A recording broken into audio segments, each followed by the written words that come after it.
Et pour revenir plus en détail sur cette conférence internationale du mouvement Croix-Rouge et Croissant-Rouge et sur l'importance pour Monaco d'être représenté, Frédéric Platini est en duplex avec nous depuis Genève. Bonsoir. Bonsoir Émilie. Cette conférence internationale rassemble les 191 sociétés nationales de la Croix-Rouge et du Croissant-Rouge. Comment la principauté fait-elle entendre sa voix ? Monaco est une des 191, comme vous venez de le dire, mais c'est une qui compte, une de celles qui comptent, notamment par la réponse que fait systématiquement la Croix-Rouge monégasque à tous les appels qui sont lancés par le CICR et le FICR, mais aussi par des projets bilatéraux que nous avons aussi bien avec le CICR et le FICR. Donc on est une des voix qui compte dans cette enceinte. La présence du prince Albert II à Genève représente un signe fort de l'engagement de la principauté ? Oui, vraiment, réellement.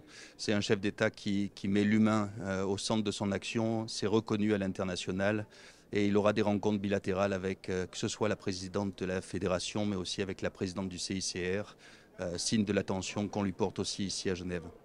Oui, on l'entend, le mouvement international est conscient de l'engagement de la principauté. Il lui a déjà accordé des rôles importants, à l'image de la présidence de la Commission sur le droit international humanitaire.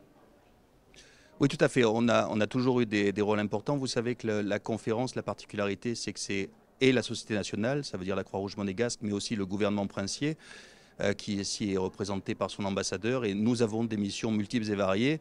Et je dirais que je voulais juste vous annoncer que l'année prochaine, en octobre 2025, nous accueillerons, en tant que société nationale, la réunion des États européens et d'Asie centrale, en principauté. Un événement important, encore un engagement fort de la principauté auprès du mouvement international. Oui, tout à fait. Et c'est reconnu tel quel. Outre l'adoption de résolutions lors de cette conférence, les participants sont invités à prendre des engagements. Quels sont ceux de la principauté, Frédéric Platini ? On est préoccupé, comme je dirais la communauté internationale, par la sécurité, sécurité de nos bénévoles, sécurité de nos salariés. Et on se rend compte que la Croix-Rouge aujourd'hui, c'est un peu avoir une cible dans le dos dans certains conflits. Il y a plus de 30 morts cette année du mouvement de la Croix-Rouge sur des situations de conflit. Alors il y en a qui sont très médiatisés, mais vous savez qu'il y en a pratiquement 60 conflits aujourd'hui dans le monde.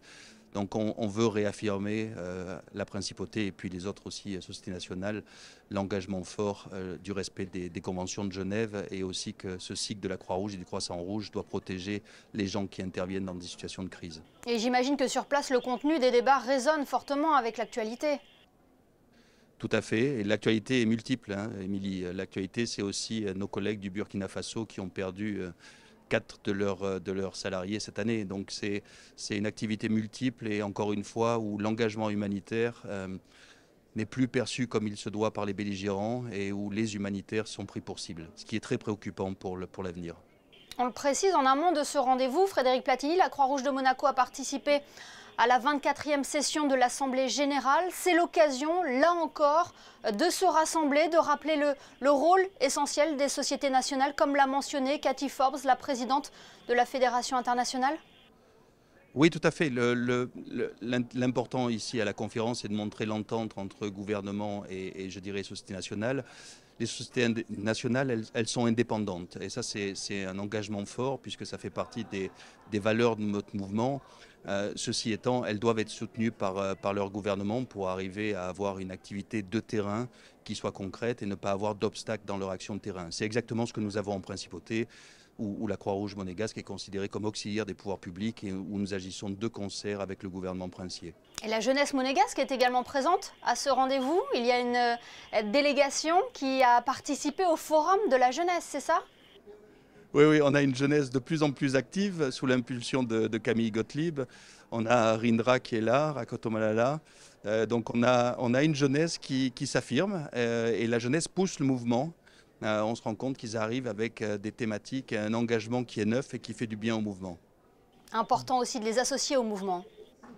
Exactement. Ce que la Croix-Rouge monégasque a réussi à faire, et je dirais que là-dessus, la crise du Covid nous a beaucoup aidé à mobiliser la jeunesse et à garder la jeunesse avec nous, même une fois que la crise est passée, et de les garder sur des activités multiples au sein de l'organisation.